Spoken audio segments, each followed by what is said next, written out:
নমস্কাৰ অফবিটলৈ স্বাগতম জনাইছো দেশৰ লগতে ৰাজ্যৰ বিভিন্ন প্ৰান্তৰ বহুকেইটা ব্যতিক্ৰমী আৰু বিশেষ খবৰৰ সৈতে আজিৰ অফবিট আহিছো প্ৰথমটো খবৰলৈ জাৰ্মানীৰ বজাৰত উলাল বাৰাণসীৰ প্ৰাচীন পুথি 150 বছৰতকৈ পুৰণি এই হাসিপটীয়া পুথি উদ্ধাৰ কৰে এগৰাকী জাৰ্মান লোকে দেৱনাগৰী লিপিৰ প্ৰাচীন পুথিখন ছফা কৰা হৈছিল বাৰাণসীৰ ভাৰ্গৱ প্ৰেছত জাৰ্মান লোকজনে পুথিখন কি অথবা কি ভাষাৰ প্ৰথমে ধাৰণা কৰিব পৰা নাছিল হেয়ে তেও সামাজিক মাধ্যমত ফটো আপলোড কৰে তাৰ পিছতে এগৰাকী ভাৰতীয় লোকে পুথিখন বাৰাণসীৰ বুলি জানিবলৈ দিয়ে পুথিখন হল প্ৰায় 150 বছৰৰ পূৰ্বৰ পঞ্চাংগ নামৰ এখন হিন্দু পঞ্জিকা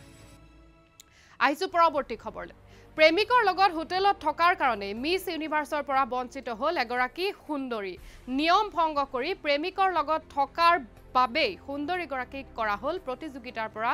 বাহিৰ পানামক প্ৰতিনিধিত্ব কৰা এই সুন্দৰী গৰাকী হল ইটালী মোৰা প্ৰতিযোগিতাৰ আৰম্ভণিতে বিতৰ্কত সোমাই পৰা সুন্দৰী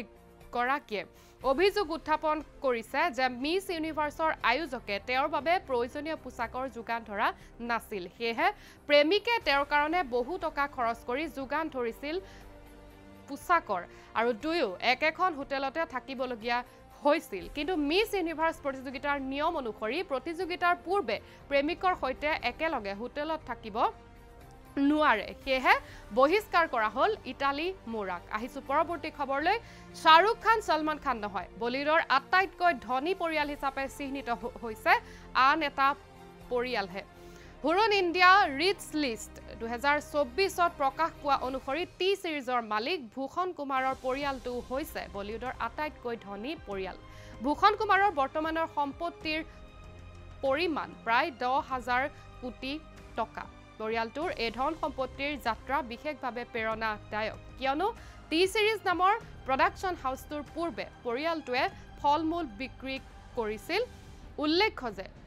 পৰিয়ালটোৰ 10,000 কোটি টকাৰ সম্পত্তিৰ 80% কেৱল ভূষণ কুমাৰৰ আহিছো শেষৰটো খবৰলৈ এবাৰ চৰকাৰৰ বিৰুদ্ধে আদালত পালেগৈ 3 বছৰীয়া কণমানি এটি শিশু উচ্চ ন্যায়ালয়ত দাখিল কৰিলে আবেদন চৰকাৰৰ বিৰুদ্ধে বিচাৰ হ'ব লাগে বুলি উচ্চ ন্যায়ালয়ত আৰম্ভ হ'ল বিচাৰ প্ৰক্ৰিয়া নিজৰ চহৰখনৰ প্ৰদূষণৰ অৱস্থা দেখি অতিষ্ঠ 3 বছৰীয়া কণমানি শিশুটি পাকিস্তানস্থিত পাঞ্জাব প্ৰদেশৰ প্ৰদূষণৰ মাত্ৰা ইমানেই বৃদ্ধি পাইছে যে বিশ্বৰ অন্যতম প্ৰদূষিত চহৰ হিচাপে তালিকাত স্থান লাভ কৰিছে পাঞ্জাবে এই প্ৰদূষণ ৰোধৰ কাৰণে চৰকাৰে কোনো ব্যৱস্থা গ্ৰহণ নকৰাত ন্যায়পালিকাৰ ওচৰত গৈ কণমানি গৰাকীয়ে চৰকাৰৰ বিৰুদ্ধে দাখিল কৰিলে অভিযোগ নামা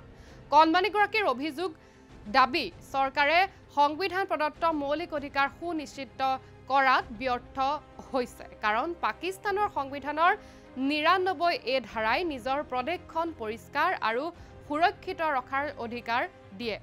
কণমানি গৰাকীৰ এই কাৰ্য সমগ্ৰ পাকিস্তানত এতিয়া হৈ পৰিছে চৰ্চাৰ কেন্দ্ৰবিন্দু এয়া আছিল আজিৰ অফবিটৰ খবৰ চাই থাকিব অফবিট আৰু চাই থাকিব ঈশা নিউজ ধন্যবাদ